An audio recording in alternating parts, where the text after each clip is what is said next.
لہو مقالید السماوات والارض، کہ زمین اور آسمان کے خزانوں کی کنجیاں اللہ رب العزت کے پاس ہیں۔ ارشاد فرمایا وَإِن مِّن شَيْءٍ إِلَّا عِندَنَا خَزَائِنُهُ، جو کوئی بھی چیز ہے اس کے ہمارے پاس خزانے ہیں۔ وَمَا نُنَزِّلُهُ إِلَّا بِقَدْرٍ مَّعْلُومٍ، ہم ایک معلوم اندازے کے مطابق اتارتے ہیں۔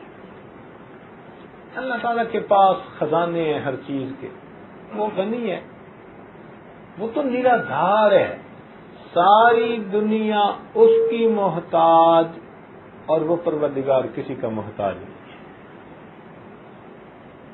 ایسا مالک و خالق ہے، غنی ہے۔ اور یہ ذہن میں رکھیں کہ پوری کائنات میں حکم اللہ رب العزت کا چلتا ہے، ہر حال میں اللہ رب العزت کی مرضی پوری ہو کے رہتی ہے۔ چنانچہ آپ ذرا غور کیجئے کہ سیدنا آدم علیہ السلام چاہتے تھے کہ میں جنت میں ہمیشہ ہمیشہ رہوں، کیونکہ شیطان نے قسم کھائی تھی وَقَاسَمَهُمَا، اس شیطان بدبخت نے آدم علیہ السلام اور اماں حوا دونوں کے سامنے قسم کھا کر کہا تھا کہ اگر آپ اس درخت کا یہ پھل کھا لیں تو آپ کو ہمیشہ ہمیشہ جنت میں رہنے کا موقع مل جائے گا، وَمُلْكٍ لَا يَبْلَى، قرآن مجید کے الفاظ ہیں۔ لیکن اللہ تعالیٰ ان کو زمین پہ بھیجنا چاہتے تھے تو بالآخر کیا ہوا؟ مرضی اللہ رب العزت کی پوری ہو کے رہی۔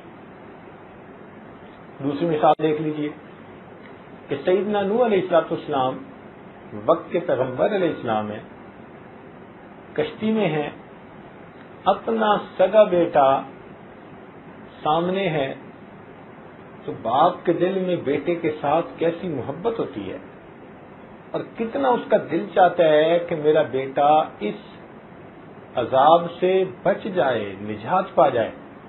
اور وہ کہتے بھی ہیں یا بنی ارکم معنا، اے بیٹے ہمارے ساتھ کشتی پہ سوار ہو جا، لیکن اللہ تعالیٰ نہیں چاہتے، تو نتیجہ کیا نکلا؟ فحال بینہم الموج فکان من المغرقین، حضرت نوح علیہ السلام کی آنکھوں کے سامنے ان کا بیٹا غرق ہو گیا پانی میں، تو مرضی کس کی پوری ہوئی؟ اللہ رب العزت کی۔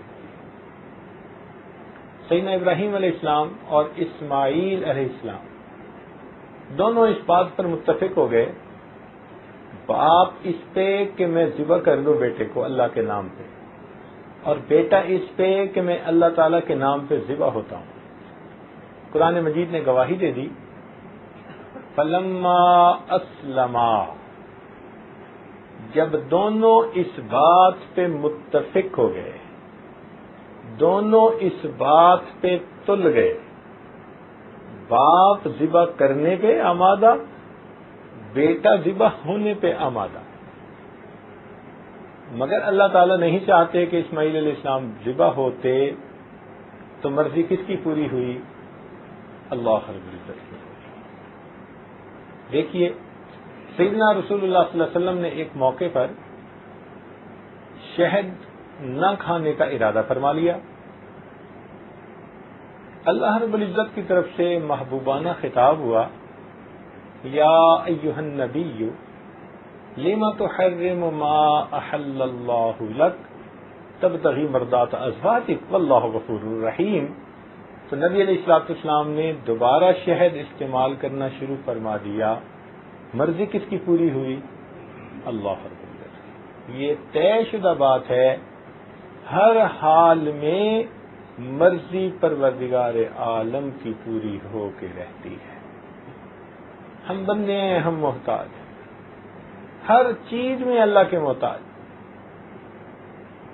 بڑے بول بولیں، بھول جائیں، غافل بن جائیں، یہ ہماری بے وقوفی ہے۔ لیکن سچی بات تو یہ ہے کہ اگر بڑا متکبر شخص ہو نا اور اس کے پیٹ میں ری بند ہو جائے تو اس ری کی درد اس کو تڑپا کے رکھ دے۔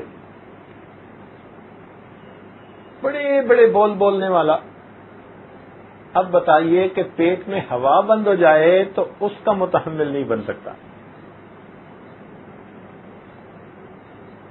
تو معلوم ہوا کہ ہم تو اللہ رب العزت کے محتاج ہیں. اب جب کوئی محتاج ہوتا ہے نا تو وہ ہمیشہ غنی سے مانگ کے اپنا کام چلاتا ہے. تو ہم سب کے سب فقیر. ارشاد فرمایا یا ایھا الناس انتم الفقراء الی اللہ. اے انسانو تم سب کے سب اللہ تعالیٰ کے محتاج. اور اللہ رب العزت وہ بڑا غنی اور حمید ہے. تو بھائی محتاج کو مانگنا ہوتا ہے. مگر اللہ رب العزت اتنے کریم ہے کہ انہوں نے بندے کو مانگنا بھی سکھا دیا. جیسے کسی دفتر میں اپلیکیشن بھرتے ہیں نا تو اس کا طریقہ کار ہوتا ہے. اگر اس کو صحیح طریقے سے بھر دیں تو جلدی اپروو ہو جاتی ہے, اور اگر ڈاکومنٹیشن پوری نہ ہو تو ریجیکٹ ہو جاتی ہے. تو اللہ تعالیٰ اتنے کریم کہ انہوں نے مانگنا بھی خود سکھا دیا. چنانچہ سوال کے مختلف انداز ہوتے ہیں. ایک ہوتا ہے علمی سوال پوچھنا. ایک چیز کا نہیں پتا تو انسان اس چیز کو اپنے استادوں سے بڑوں سے معلوم کرے. شریعت نے اس چیز کو پسند کیا. چنانچہ ارشاد فرمایا فاسألوا اہل الذکر ان کنتم لا تعلمون. اگر تمہیں کسی بات کا نہیں پتا تو تم جاننے والوں سے پوچھ لو. مفسرین نے اہل العلم اس کا ترجمہ کیا کہ ان سے معلوم کر لو. بلکہ اچھے طریقے سے سوال پوچھنا, اس کو فرمایا حسن السؤال نصف العلم. اچھے انداز سے سوال کرنا یہ بھی آدھا علم ہے. یہ بھی کہہ دیا کہ تم بھائی اچھے طریقے سے سوال کرو, اور ساتھ یہ بھی فرما دیا کہ لا تسألوا عن اشیاء ان تبد لکم تسؤکم. بھائی اگر سوال پوچھنا بھی ہے تو ایسا سوال پوچھو کہ جو سوال برائے سوال نہ ہو, کسی کو نیچا دکھانے کی نیت سے نہ ہو, اپنی علمیت ظاہر کرنے کے لیے نہ ہو, بلکہ اس کا مناسب مقصد ہے. تو حدود و قیود لگا دی. دیکھیے قرآن مجید نے طریقہ بھی بتا دیا, سمجھا دیا, آداب بھی بتا دیے, اور پھر کہا کہ ہاں تم سوال پوچھو. بلکہ اگر صحابہ کرام نبی علیہ الصلوۃ والسلام کی عظمت شان کی وجہ سے بعض اوقات سوال نہیں پوچھ پاتے تھے, تو حدیث پاک میں آتا ہے کہ اللہ تعالیٰ نے جبریل علیہ السلام کو بھیجا, اور انہوں نے آ کے نبی علیہ السلام سے سوال پوچھے, مل ایمان, مل اسلام, مل احسان, سوالات پوچھے. اور پھر نبی علیہ السلام نے بعد میں بتلایا کہ یہ تو جبرائیل تھے, آئے تھے یعلمکم دینکم, تمہیں تمہارے دین کی تعلیم دینے کے لیے. فرشتے کو بھیج کر سوالات پوچھوائے تاکہ علمی بات کھل جائے. تو معلوم ہوا کہ علم کے حاصل کرنے کے لیے سوال اچھے انداز سے پوچھ لینا اللہ تعالیٰ کو پسند ہے. اچھا طالب علم وہ ہوتا ہے کہ جو استاد سے ایسا سوال پوچھنے میں جھجک محسوس نہ کرے. حدیث پاک میں آتا ہے کہ علمی مجلس میں اگر کوئی طالب علم سوال پوچھے تو اللہ رب العزت اس سوال کے پوچھنے پر 4 بندوں کی مغفرت فرما دیتے ہیں. ایک, جس بندے نے سوال پوچھا, علمی سوال پوچھا اپنے استاد سے, سوال پوچھنے والے کی اللہ تعالیٰ مغفرت فرما دیتے ہیں. دوسرا, جس استاد نے اس کا جواب دیا اللہ تعالیٰ اس کی بھی مغفرت فرما دیتے ہیں. اور تیسرا, جو لوگ محفل میں موجود تھے, ہم جماعت, ہم سبق, ان کی بھی اللہ تعالیٰ مغفرت فرما دیتے ہیں. اور چوتھا, جو لوگ اس مجلس کے قیام کا سبب بنے وہ معاونین اگرچہ اپنے گھروں میں موجود ہیں مگر ان سے محبت رکھنے کی وجہ سے اللہ تعالیٰ ان کی بھی مغفرت فرما دیتے ہیں۔ تو علمی سوال پوچھنے کو شریعت نے پسند کیا۔ ایک ہوتا ہے عبرت کے لیے سوال پوچھنا، اس کا بھی حکم دیا گیا تاکہ انسان عبرت حاصل کرے۔ اگر کسی کو نعمت سے محروم کر دیا گیا تو یہ عبرت پکڑ کے اپنے آپ کو سیدھا کر لے، ایسا نہ ہو کہ یہ بھی نعمت سے محروم۔ چنانچہ فرمایا سل بنی اسرائیل، دیکھو یہ امر کا صیغہ ہے، سل پوچھئے، سل بنی اسرائیل کم آتیناہم من آیت بینہ ومن یبدل نعمت اللہ، دیکھا جو اللہ کی نعمت کو تبدیل کرتا ہے۔ تو مقصد یہ کہ تم سبق سیکھو دوسروں سے۔ قوم یہود جن کی اللہ تعالیٰ نے شکلوں کو مسخ کر دیا، ان کے بارے میں اللہ تعالیٰ فرماتے ہیں وَاسْأَلْهُمْ عَنِ الْقَرْيَةِ الَّتِي كَانَتْ حَاضِرَةَ الْبَحْرِ، تو دیکھیں اس میں بھی سوال پوچھنے کا تذکرہ۔ تو ایسا سوال کہ جس سے انسان سبق سیکھے، عبرت حاصل کرے، اپنے گناہوں سے توبہ کر لے، نیکی میں آگے بڑھ لے، ایسا سوال کرنا بھی شریعت کی نظر میں محمود ہے۔ ایک تیسرا سوال ہوتا ہے کہ کوئی بندہ محتاج ہے، غریب ہے، وسائل نہیں، اور وہ اپنی ضرورت پوری کرنے کے لیے سوال کرتا ہے، شریعت نے اس کی بھی رعایت رکھی۔ چنانچہ ارشاد فرمایا وفی اموالہم حق معلوم للسائل والمحروم، بندے کے رزق میں جو وہ کماتا ہے اور جس کا نصاب پورا ہو تو اس میں بھی اللہ تعالیٰ نے ایسے محتاج لوگوں کا حصہ متعین فرما دیا، زکوٰۃ کی شکل میں، صدقات کی شکل میں، عشر کی شکل میں۔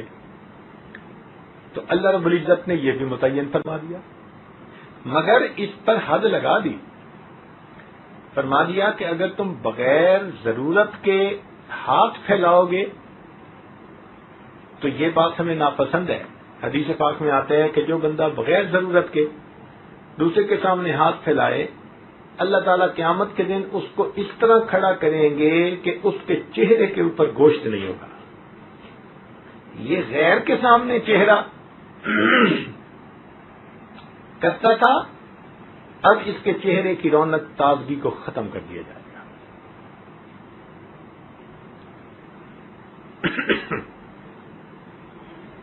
بلکہ بعض صحابہ کرام سے نبی علیہ السلام نے بیعت لی کہ تم کسی سے سوال نہیں کرو گے۔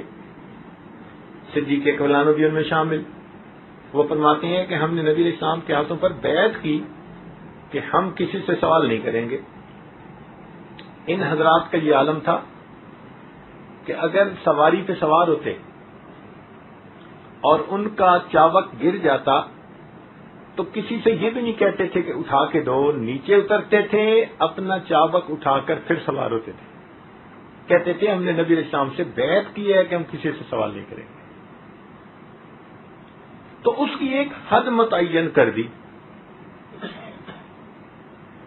ایک سوال اور بھی ہے، اچھا دیکھیے قرآن مجید میں نا بہت سارے سوالات بھی نقل کیے گئے اور ان کے جوابات بھی بتلائے گئے، مگر قرآن مجید کی ایک ترتیب ہے، ذرا غور فرمائیے گا، علمی نکتہ ہے۔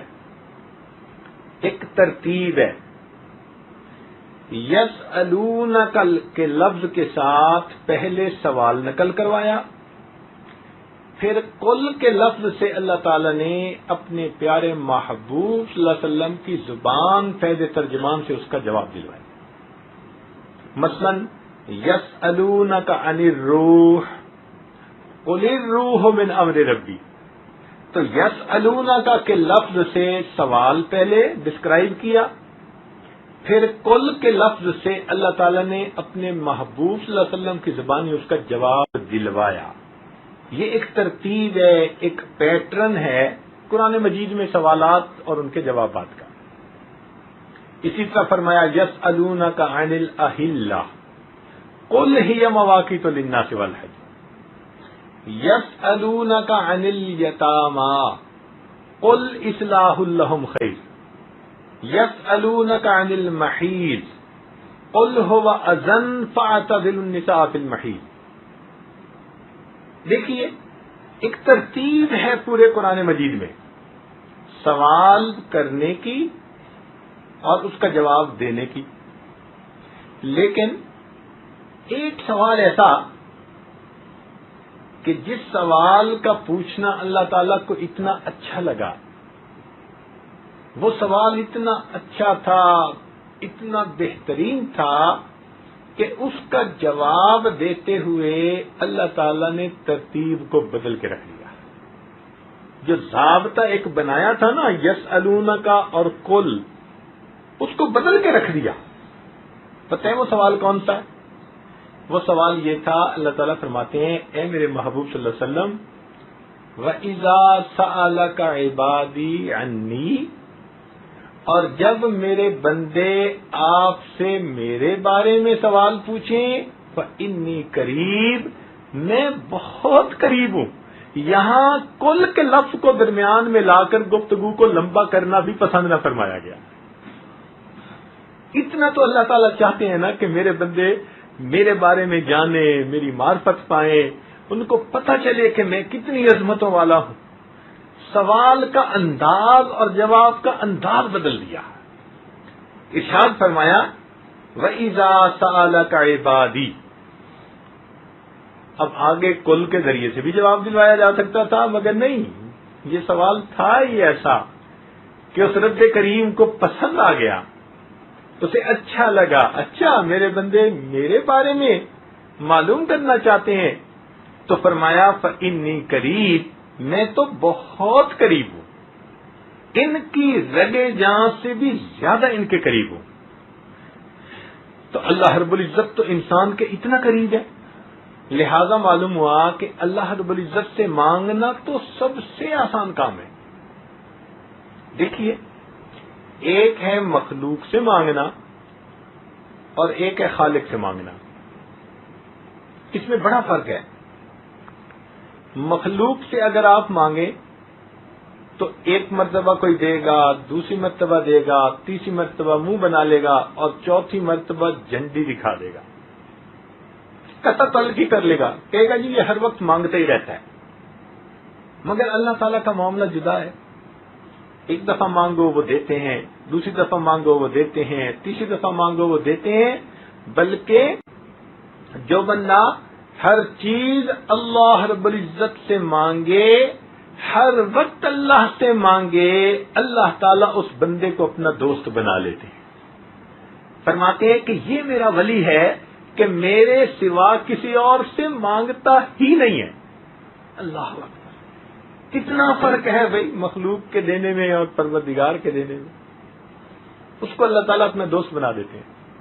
اور ایک اور بات سنیے کہ مخلوق کئی مرتبہ دیتی ہے نا تو غصے سے دیتی ہے۔ آپ گاڑی میں بیٹھے ہیں، کوئی بچہ آ گیا مانگنے والا، اس نے آپ کی گاڑی کا شیشہ انگلی سے کھٹکھٹایا، آپ اسے پہلے کہتے ہیں جاؤ بھائی آگے جاؤ، وہ پھر مانگتا ہے، آپ کہتے ہیں بھائی چلے جاؤ، وہ پھر مانگتا ہے۔ اور یہ لوگ ہوتے بھی خوب ٹرینڈ ہیں، ایسے ایسے الفاظ کہتے ہیں کہ اگلا مجبور ہو جائے دینے پر۔ اب آپ دینا نہیں چاہتے تھے، اس نے ایسے لفظ بولے کہ آپ مجبور ہو گئے دینے پہ، تو غصہ آیا آپ کو، غصے میں آپ 1 روپیہ نکال کے اس کو پکڑا دیتے ہیں، غصے سے اس کی طرف دیکھ کے دیتے ہیں۔ تو مخلوق کئی مرتبہ دیتی بھی ہے تو غصے سے دیتی ہے، رب کریم وہ عطا کرنے والے ہیں، جب بھی دیتے ہیں ہمیشہ پیار کے ساتھ دیتے ہیں، وہ غصے ہو کے نہیں دیتے۔ ہم نہیں کہتے ہیں کہ لے اور میرے پیچھے سے اتر، ہیں مگرون لاؤ ایسے ہی کہتے ہیں نا، 1 روپیہ اس کو دے کے کہتے ہیں جان چھڑاؤ، لیکن نہیں، اللہ رب العزت کا معاملہ یہ نہیں ہے. بندہ اس سے مانگتا ہے، اللہ رب العزت خوش ہو کے بندے کو عطا کرتے ہیں. اچھا، مخلوق کے مانگنے میں ایک اور بھی فرق ہے کہ مخلوق میں اگر کسی بڑے بندے سے چھوٹی سی چیز مانگو تو وہ ناراض.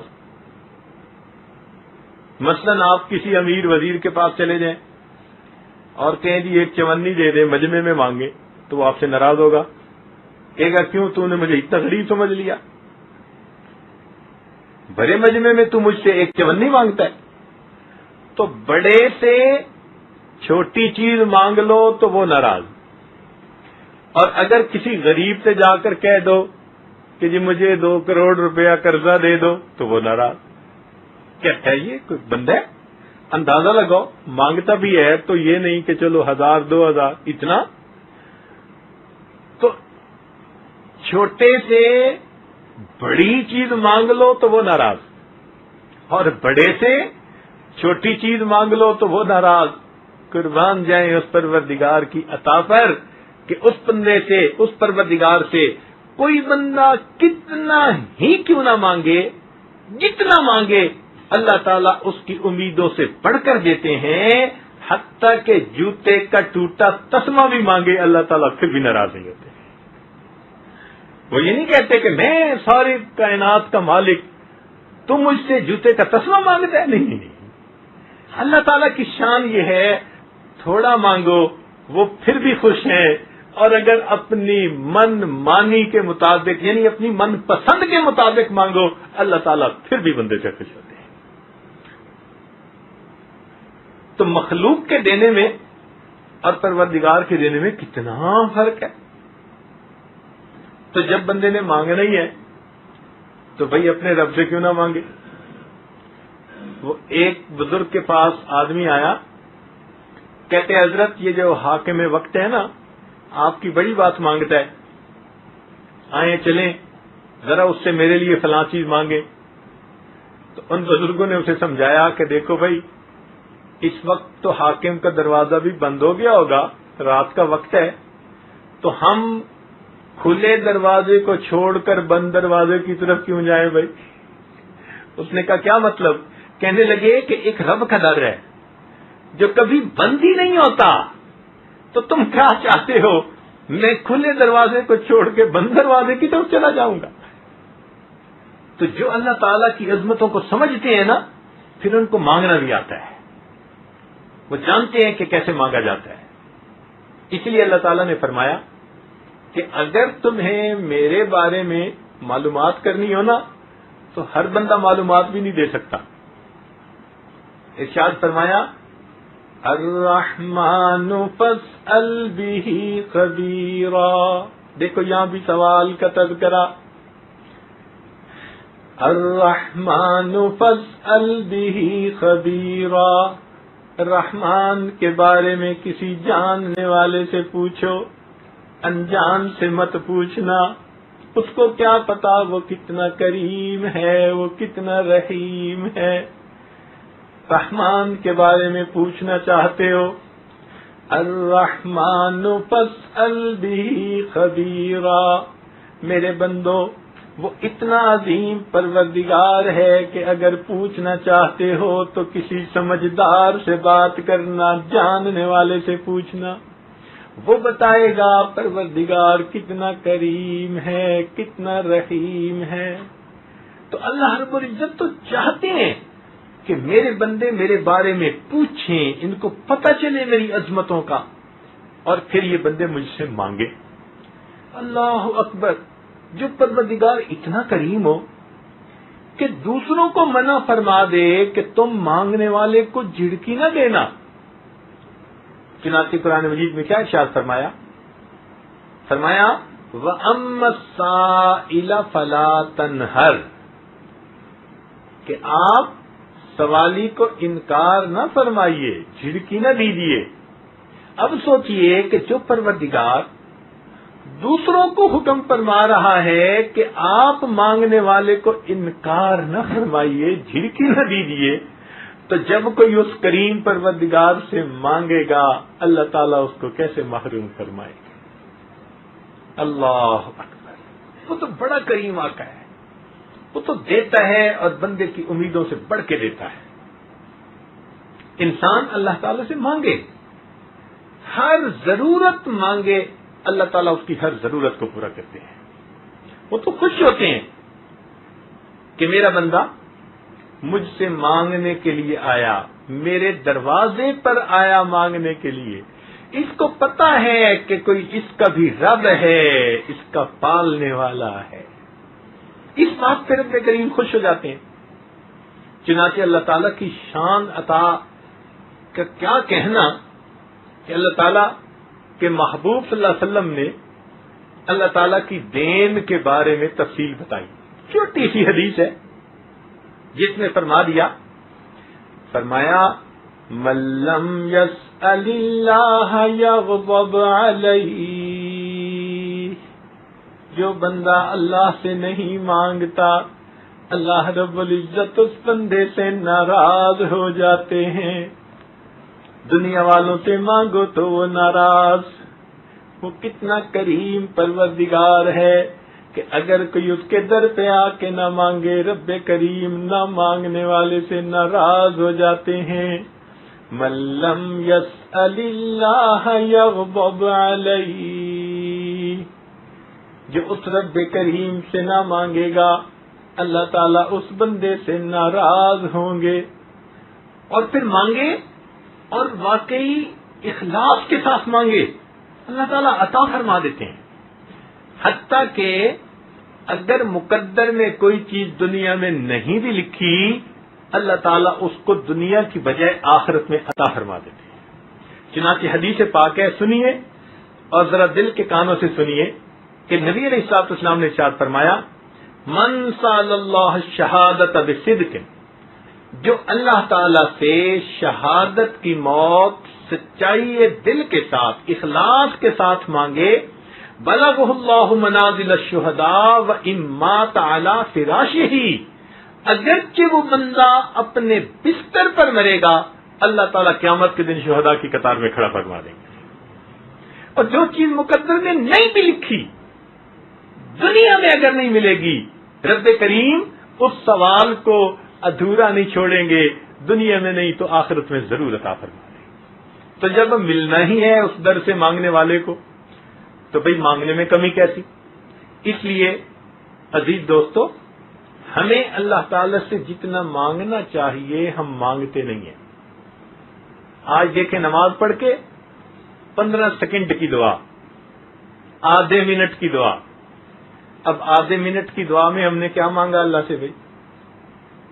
ہمارے اکابر مستقل عمل سمجھتے تھے اس دعا مانگنے کو. نبی علیہ السلام نے فرما دیا الدعاء مخ العبادہ, کہ دعا تو عبادت کا مغز ہے. رات کو تہجد پڑھتے تھے اور اللہ تعالی سے مانگتے تھے. وہ جانتے تھے کہ رات کو اللہ رب العزت کی طرف سے ایک خصوصی دینے کا دروازہ کھول دیا جاتا ہے. چنانچہ حدیث پاک میں آتا ہے ایک فرشتہ تہجد کے وقت اعلان کرتا ہے حل من سائل فاعطی له, ہے کوئی سوال کرنے والا کہ جس کو عطا کر دیا جائے. ہم تو مائل و کرم ہیں کوئی سائل ہی نہیں, راہ دکھلائیں کسے راہ رو منزل ہی نہیں, طور تو موجود ہے موسیٰ ہی نہیں. تو اللہ تعالیٰ تو دینا چاہتے ہیں مگر وہ دینے والے اعلان کروا رہے ہیں اور لینے والے لمبی تان کے سو رہے ہوتے ہیں. اور جب صبح اٹھتے ہیں تو کہتے ہیں جی کہ یہ پریشانی ختم نہیں ہوتی, یہ ختم نہیں ہوتی, یہ ختم نہیں ہوتی. تو بھئی اس وقت کہاں سے جب ادھر سے آوازیں دلوائی جا رہی تھی کہ مانگنے والوں تم اپنی درخواستیں پیش کرو, عطا کرنے والا تمہارے امیدوں سے بڑھ کر تمہیں عطا کر دے گا. تو سچی بات تو یہ کہ ہم جو یہ کہتے ہیں نا جی یہ نہ ملا وہ نہ ملا, یہ ہم خواہ کی شکایت کرتے ہیں. ہم الزام ان کو دیتے تھے, قصور اپنا نکل آیا. ہم مانگنے کے ڈھب سے مانگتے ہی نہیں ہیں. مانگتے رہیں امید کے ساتھ. پھر دیکھیں اللہ تعالیٰ کیسے در کھولتے ہیں, کیسے اللہ تعالیٰ مشکلوں کو آسان کر دیتے ہیں. اس کی رحمت کی ایک نظر ہماری مشکلات کی سب جو ہے مشکلات وہ ختم ہونے کا ذریعہ بن جائے گی. یہ خزاں کی فصل کیا ہے فقط ان کی چشم پوشی. یہ خزاں کی فصل کیا ہے فقط ان کی چشم پوشی. وہ اگر نگاہ کر دے تو ابھی بہار آئے. اللہ تعالیٰ کی رحمت کی نظر ہو جاتی ہے. مانگنا نہ چھوڑے بندہ, دن میں بھی مانگے, رات میں بھی مانگے, خوب مانگے. ہم تھوڑ دلے ہیں, 1 منٹ 2 منٹ دعا مانگ کے, اور دعا مانگنے کا انداز بھی آج کل ہمارا عجیب ہوتا ہے کہ جیسے افسر آتے ہیں نا دفتر میں تو اپنے ماتحتوں کو کام ذمہ لگا دیتا ہے, یہ کر دینا, یہ کر دینا, یہ کر دینا. ہماری دعا پہ ذرا غور کرنا, وہ بھی ایسی ہوتی ہے, اے اللہ میری بیٹی کا رشتہ ہو جائے, میرے بیٹے کو جاب مل جائے, میری بیوی کو صحت ہو جائے. ہم بھی گویا معاذ اللہ اپنے پروردگار کے ذمہ کام لگا رہے ہوتے ہیں. اس کو تو مانگنا نہیں کہتے, مانگنے کا انداز ہوتا ہے. آپ نے کبھی دیکھا ایک بندے کو جو فقیر ہوتا ہے, 1 روپے کا سوال کرنا ہوتا ہے, اس کے لیے اس نے پھٹے کپڑے پہنے ہوتے ہیں, اور جب ہاتھ اٹھاتا ہے پھیلاتا ہے تو ہاتھ بھی کانپ رہے ہوتے ہیں, اور آواز بھی لرزائی ہوئی ہوتی ہے, اور ایسا مسکین بن کے وہ سوال کرتا ہے کہ جیسے اس سے بڑا محتاج تو کوئی ہے نہیں. اور جس نے 1 روپیہ مانگنا ہو وہ بندے سے اتنا عاجزی سے مانگتا ہے, تو جس بندے نے اللہ رب العزت سے اللہ کو مانگنا ہو اور اس کی نعمتوں کو مانگنا ہو تو پھر ہمیں کتنی عاجزی سے مانگنا چاہیے. یہ مانگنا تو نبی علیہ الصلوۃ والسلام کو آتا تھا اور انہوں نے آگے امت کو سکھایا. حدیث پاک میں ہے کہ بدر کی رات نبی علیہ الصلوۃ والسلام نے سجدے میں سر ڈالا, ایسی دعا کی کہ آپ نے جب دعا فرمائی صدیق اکبر لانو کھڑے دیکھ رہے تھے, ان کا دل بھر آیا اور کہنے لگے اے اللہ کے محبوب آپ سر اٹھائیے, اللہ کی مدد یقیناً آ کے رہے گی. یہ مانگنا ہوا نا کہ دیکھنے والے کو ترس آ جائے, اور دینے والے کو تو ترس آنا ہی ہے. مانگنے والے کا تو مزہ یہ کہ ایسے اس نے عاجزی سے مانگا کہ دیکھنے والے کو بھی ترس آ گیا. کبھی ہم نے ایسی دعا مانگی کہ ہم اتنی عاجزی سے مانگے کہ دیکھنے والے کو ترس آ جائے. اصل میں ہمیں مانگنا نہیں آتا, اس لیے اللہ تعالیٰ کے در سے اپنی پریشانیوں کا حل مانگیے اور اللہ رب العزت کی نعمتوں سے فیض پائیے. ہمارا تو کام چل ہی اللہ تعالیٰ کی رحمت سے رہا ہے. قدم قدم پہ لمحہ لمحہ ہم اللہ تعالیٰ کی نعمتوں کے محتاج ہیں. ہر نعمت کے محتاج ہیں, اور وہ پروردگار اتنا ہے کہ یہی نہیں کہ وہ صرف اپنوں کو دیتا ہے. دنیا میں تو ایسے ہی ہوتا ہے نا, کوئی اقتدار میں آ گیا تو چن کے جو اپنے حمایتی, اپنے ووٹر, اپنی پارٹی کے ہوتے ہیں ان کو دیتے ہیں. رب کریم کے ہاں معاملہ یہ نہیں ہے, وہ فقط کلمہ پڑھنے والوں کو ہی نہیں دیتا, دنیا کی ضرورتیں تو کافروں کو بھی دے دیتا. یاد رکھیں وہ نیکوکاروں کو بھی دیتا ہے, گناہگاروں کو بھی دے دیتا ہے, وفاداروں کو بھی دے دیتا ہے, غداروں کو بھی دے دیتا ہے. وہ اتنا کریم پروردگار ہے, اپنے اور پرائے سب کو دے دیتا ہے. بلکہ میں تو یوں کہوں کہ اپنوں کو اگر وہ دال ساگ دے دیتا ہے تو کوئی غیر ہوتا ہے تو مرغ مسلم دے کے دنیا میں اس کے منہ بند کر دیا کرتا ہے. لے جاؤ تم دنیا کی سب نعمتیں. تو دنیا میں تو وہ ہر ایک کو دیتا ہے. ایسا دینے والا اللہ اکبر کہ جس در سے کوئی خالی نہ جائے. اس لیے ہمیں چاہیے ہم اس پروردگار سے خوب مانگیں, اللہ رب العزت کی رحمتوں کی انتہا مانگیں, اللہ تعالیٰ کی محبت اللہ سے مانگیں. پھر دیکھیے اللہ رب العزت کتنی مہربانی فرماتے ہیں. ہمارے آنے میں دیر ہے, اللہ رب العزت کی عطا میں دیر نہیں ہے. اللہ تعالیٰ عطا فرما دیتے ہیں. ہم آتے نہیں اس کے در پہ صحیح مانگنے کی طرح. تو اس لیے آج سے یہ دلوں میں ارادے کیجئے کہ ہم اپنی نمازوں کے بعد دعائیں مستقل عبادت سمجھ کر مانگیں گے. یہ جو سیکنڈوں اور منٹوں کی دعائیں ہیں نا، اس سے کام نہیں بننا. منٹوں سیکنڈوں کی دعاؤں سے اللہ کی پناہ مانگیں. ہاں، وقت کی کمی کوتاہی تو چلو مختصر دعا کافی، لیکن ہم نے تو اس کو عادت بنا لیا.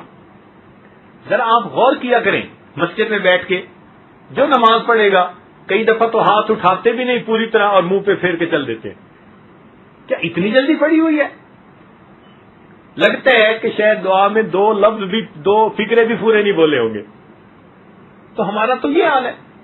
اور پھر دعا مانگنے والوں کا حال یہ کہ ایک صاحب دعا مانگ کے اٹھے، قریب ہی بیٹھے ہوئے تھے، تو میں نے ان کو بٹھا لیا اور میں نے پوچھا بھائی کیا دعا مانگی؟ کہتے ہیں حضرت سچ بتاؤ یاد نہیں ہے. واہ بھائی واہ، دعا بھی کیا مانگی کہ طوطے نے جو رٹی ہوئی تھی وہ بس پڑھنی شروع کر دی اور پتہ ہی نہیں کہ کیا مانگا. تو بھائی دعائیں مانگنا اور چیز ہوتی ہے اور دعائیں پڑھنا اور چیز ہوتی ہے. آج کل ہم دعائیں مانگتے نہیں ہیں، ہم دعائیں پڑھتے ہیں، اس لیے دعائیں قبول نہیں ہوتی.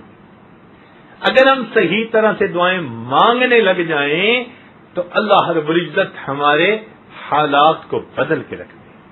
اس لیے اللہ تعالیٰ سے خوب مانگے، جتنا چاہے اللہ تعالیٰ سے مانگے، وہ پروردگار عطا کرنے والا ہے. اس لیے تو فرمایا کہ بھئی میرے بارے میں جب پوچھنا ہے نا تو ہر کسی سے مت پوچھنا.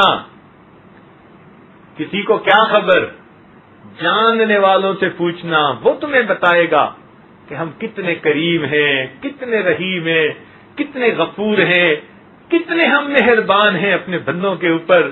کسی جاننے والے سے سوال پوچھنا، وہ تمہیں صحیح بتائے گا. الرحمن فاسأل به خبیرا، رحمان کے بارے میں کسی جاننے والے سے پوچھنا. ہم تو اتنے کریم ہیں کہ بنی اسرائیل کا ایک آدمی 100 بندوں کو قتل کرنے کے بعد توبہ کی نیت سے چل پڑتا ہے، رستے میں موت آتی ہے، ہم اس کے گناہوں کو بھی معاف فرما دیتے ہیں. بنی اسرائیل میں قحط پڑتا ہے، ایک آدمی ٹیلے کو دیکھ کر سوچتا ہے اتنا آٹا ہوتا میں اللہ کے راستے میں صدقہ کر دیتا. ہم اتنے کریم ہیں، فرشتوں کو حکم دیتے ہیں اتنا صدقہ کرنے کا ثواب دے دیا جائے. ایک زانیہ عورت پیاسے کتے کو پانی پلا دیتی ہے، اس کی پیاس بجھانے پر ہم اتنے خوش ہوتے ہیں، اس کے گناہوں کو معاف کر دیتے ہیں. ہماری عطا کا کیا کہنا کہ اگر کوئی بندہ گناہ کرتے کرتے بوڑھا ہو گیا، بال سفید ہو گئے، ہڈیاں کمزور ہو گئیں، منہ میں دانت نہیں، پیٹ میں آنت نہیں، وہ باغی بوڑھا اگر اس حالت میں ہمارے در کی طرف چل کے آتا ہے، ہم اس بندے کو ٹونٹ نہیں کرتے، تانا نہیں دیتے، تیرا جمال کدھر گیا، تیرا مال کدھر گیا. ہم اس باغی بوڑھے کے آنے پہ بھی اتنے خوش ہوتے ہیں. وَإِنْ أَتَانِي يَمْشِي أَتَيْتُهُ هَرْوَلًا، وہ چل کے آتا ہے، میری رحمت اس کی طرف دوڑ کے جا رہی ہوتی ہے. الرحمن فاسأل به خبیرا، رحمان کے بارے میں کسی جاننے والے سے پوچھنا، وہ بتائے گا ہماری عظمت شان کتنی ہے، ہم دیکھ کے کتنا خوش ہوتے ہیں. جب اللہ تعالیٰ کا یہ معاملہ، تو بھائی ہمیں مانگنے میں خوب محنت کرنی چاہیے اور اپنی تنہائیوں میں، خلوتوں میں اپنے رب کو منانے کی کوشش کرنی چاہیے. رب کریم ہمیں اپنی تمام نعمتیں عطا فرمائے اور ہم اللہ تعالیٰ سے خوب مانگیں، اس لیے کہ در دنیا میں ایک ہی ہے، در دنیا میں ایک ہی ہے، اور اسی در سے بادشاہ کو بھی ملتا ہے، اسی در سے گدھا کو بھی ملتا ہے، اسی در سے استاد کو بھی ملتا ہے، شاگرد کو بھی ملتا ہے، اسی در پہ امتی بھی ہاتھ پھیلاتے ہیں، انبیاء نے بھی اسی در پہ ہاتھ پھیلائے. در ایک ہی ہے، اس لیے اللہ تعالیٰ سے امیدیں رکھ کے خوب اللہ تعالیٰ سے مانگے اور سب کچھ اللہ تعالیٰ سے مانگے. اور اللہ تعالیٰ کی بارگاہ میں یہ عرض کرے کہ اے پروردگار ہم ناپ تول کے قابل نہیں ہیں، جس طرح آپ نے ہماری پیشانیوں کو غیر کے سامنے جھکنے سے بچا لیا، ہمارے ہاتھوں کو بھی غیر کے سامنے پھیلنے سے بچا دیجیے۔ اے اللہ، جس طرح آپ نے ہماری پیشانیوں کو غیر کے سامنے جھکنے سے محفوظ فرما لیا، اے کریم آقا ہمارے ہاتھوں کو غیر کے سامنے پھیلنے سے بچا لیجیے۔ اے اللہ، ہم صحت میں آپ کے محتاج، رزق کے بارے میں محتاج، آج لوگ پریشان ہیں اور ان کو بتانے والے کہتے ہیں فلاں جگہ چلے جاؤ عملیات والوں کے پاس، فلاں جگہ چلے جاؤ، کسی کے پاس جانے کی ضرورت نہیں۔ وہ پروردگار انسان کی سرگوشی کو بھی سن لیتا ہے، اس سے کیوں نہ انسان تنہائی میں بیٹھ کے ہم کلامی کرے اور مانگے، اللہ رب العزت ہماری سب پریشانیوں کو دور فرما دیں گے۔ اے پروردگار، آج اس وقت ہم اپنے لیے انفرادی بھی مانگیں، اجتماعی دعائیں بھی مانگیں۔ میرے دوستو، ہم ہر طرف سے کٹ چکے ہیں، اب تو ایک ہی راستہ ہمارے پاس ہے، اس کے سوا کوئی دوسرا راستہ ہی نہیں۔ اے پروردگار، اگر آپ نے بھی ہمیں اپنے در سے دستکار دیا تو پھر ہمارا کیا بنے گا؟ اس لیے ہم تو آپ کے در پہ اس نیت کے ساتھ آئے ہیں کہ اب آپ کے در کے سوا ہمیں کسی طرف آنکھ اٹھا کے بھی نہیں دیکھنا۔ رب کریم رحمت فرما کے ہمارے دامن بھر دیجیے۔ دیکھنا پھر اللہ تعالیٰ کیسے رحمتیں فرماتے ہیں۔ چنانچہ کسی نے کیا اچھی بات کہی، اس نے کہا تنگ دستی کے جو عالم میں گھبراتا ہوں۔ انسان جب پریشان ہو جاتے ہیں نا، تنگ دست ہو جاتا ہے تو بڑا گھبراتا ہے۔ تنگ دستی کے جو عالم میں گھبراتا ہوں، پر درے غیر پہ جاتے ہوئے کتراتا ہوں، مگر اللہ میں کسی غیر کے در پہ چل کے نہیں جاتا، مانگتا تو آپ ہی سے ہوں، مسجد میں آ کے دعائیں کرتا رہتا ہوں۔ تنگ دستی کے جو عالم میں گھبراتا ہوں، پر درے غیر پہ جاتے ہوئے کتراتا ہوں، ہاتھ پھیلانے میں محتاج کو غیرت کیسی، جب کوئی محتاج ہوتا ہے تو پھر وہ ہاتھ پھیلاتے ہوئے نہیں شرمایا کرتا، جہاں ضرورت پوری ہوتی نظر آتی ہے ہاتھ پھیلا دیتا ہے۔ اے اللہ، ہاتھ پھیلانے میں محتاج کو غیرت کیسی، شرم آتی ہے کہ بندہ تیرا کہلاتا ہوں، مگر اللہ مجھے شرم آتی ہے غیر کی طرف چل کے جاتے ہوئے، اس لیے کہ لوگ مجھے آپ کا بندہ کہتے ہیں۔ تنگ دستی کے جو عالم میں گھبراتا ہوں، پر درے غیر پہ جاتے ہوئے کتراتا ہوں، ہاتھ پھیلانے میں محتاج کو غیرت کیسی، شرم آتی ہے کہ بندہ تیرا کہلاتا ہوں۔ اے اللہ، جب بندے آپ ہی کے ہیں تو آپ ہی کے سامنے دامن پھیلائیں گے، آپ ہم پر مہربانیاں فرما دیجئے۔ اللہ تعالی ہمیں اپنی ذات سے صحیح انداز سے مانگنے کی توفیق عطا فرمائے۔ وآخر دعوانا ان الحمدللہ رب العالمین۔ تھوڑی دیر کے لیے مراقبہ کر لیجیے۔